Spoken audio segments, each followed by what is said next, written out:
আসসালামু আলাইকুম। তালের রসের রেসিপি। ফার্স্টে দিয়ে দিচ্ছি চিনি, তারপর দিয়ে দিচ্ছি সাবু দিয়ে ভালো করে নাড়াচাড়া করে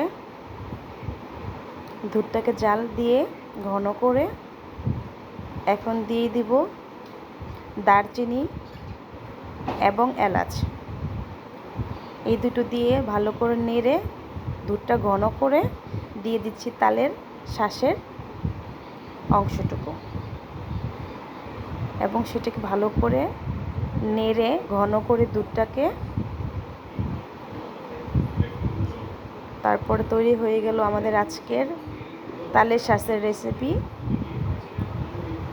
আপনারা একবার হলো একটু ট্রাই করে দেখবেন খেতে কতটা টেস্ট এবং কতটা সুস্বাদু। তো সবাই ভালো থাকেন, সুস্থ থাকেন। আজকে আমার রেসিপিটা একদমই ডান, তালের শাঁসের রেসিপি। সবাইকে খুদা হাফেজ।